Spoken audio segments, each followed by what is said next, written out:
As the team prepares to dive the Fox, the air is filled with the howls of the community sled dogs, who routinely sing at feeding time.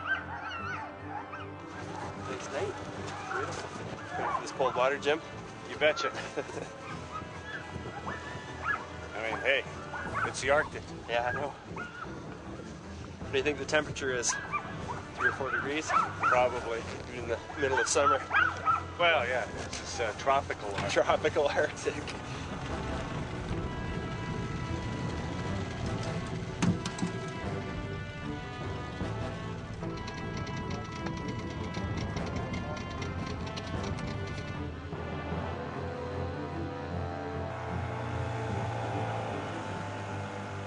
On July 1st, 1857, the Fox sailed from Aberdeen for Greenland.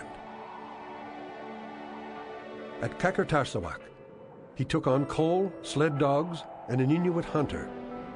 But his first attempt to cross Baffin Bay was thwarted by the worst ice in years. Trapped in the floes, Fox proved her worth. She drifted for 8 months with ice constantly grinding at her sides, until the spring thaws enabled the expedition to return to Greenland. After loading fuel and provisions once more, Fox set sail for Baffin Bay. At Beechey Island, he dodged ice until he arrived at the northwest shore of Boothia Peninsula, only to find a 6-kilometer stretch of ice blocking his way.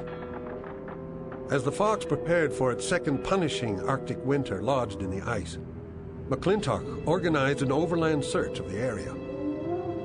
The first trek lasted 26 days, during which time the average temperature was minus 33 degrees, with the coldest being minus 48. But the hardship paid off. From the local Inuit, they purchased artifacts of the Franklin expedition and heard tales of 2 sailing ships crushed and sunk by the ice near King William Island. Not only were they getting tantalizingly close to learning the fate of Franklin, but during this journey, McClintock mapped the final kilometers of North American coastline and became the first to discover a northwest passage navigable by ships.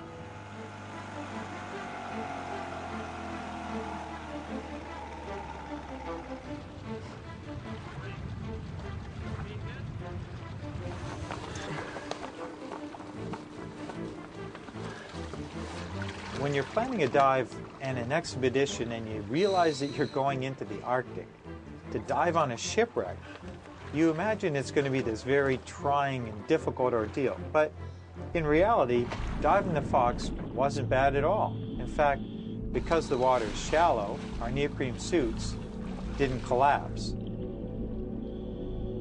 So while we were prepared to spend hours shivering in the cold, in reality, we were really quite comfortable. I know that if we had to dive a lot deeper, then our suits would have compressed, and that would have meant that we would have lost all our insulation against the cold. And that would have been a whole different story.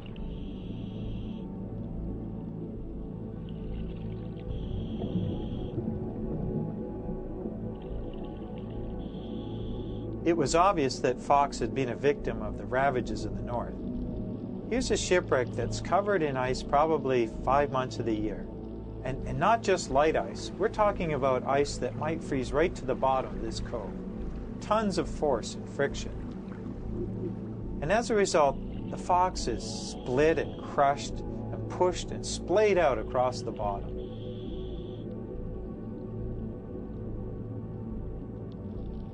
When we first dropped into the water and swam over the wreck site of Fox, I was stunned by how little there seemed to be. The boiler, the base of the engine, a couple of pieces sticking up out of the thick moss and weed that covered the seabed were all that I noted on that first dive.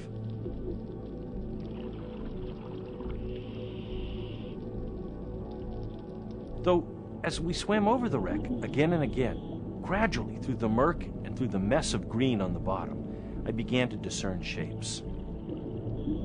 I knew that we'd have to come back and continue work, this time mapping and measuring to archaeologically sort out what was on the bottom. and it would take archaeology to sort out just how much of Fox had survived. Returning to the ever-trustworthy Fox, still locked in the ice, McClintock organized a more extensive search. He and his men slid south to Cape Victoria, at which point they would break into teams. McClintock would cross over and continue down the eastern coast of King William Island, headed for the Great Fish River area, while young Lieutenant George Hobson would cross over to cover the northwest coast of the island. After searching near Great Fish River, McClintock made his way back north, this time up the western coast of King William Island. Hobson, meanwhile, discovered cairns surrounded by piles of ship stores and personal possessions. Within the cairn, he found notes written on Royal Navy forms indicating that the Franklin ships would have been trapped in the nearby ice through the winter of 1846-1847. This suggested that the expedition had been only 144 kilometers from discovering the final stretch of a Northwest Passage. Whether they succeeded in sledging to that point, no one will ever know. Reading on, Hobson learned that Sir John Franklin was dead. Sadly, he had perished in 1847, one of 24 men who had died at the time of the writing. The survivors, having been trapped in the ice for 18 months, gave up hope of ever escaping. They elected to abandon the ships and set off on an impossible 1,400-kilometer march inland.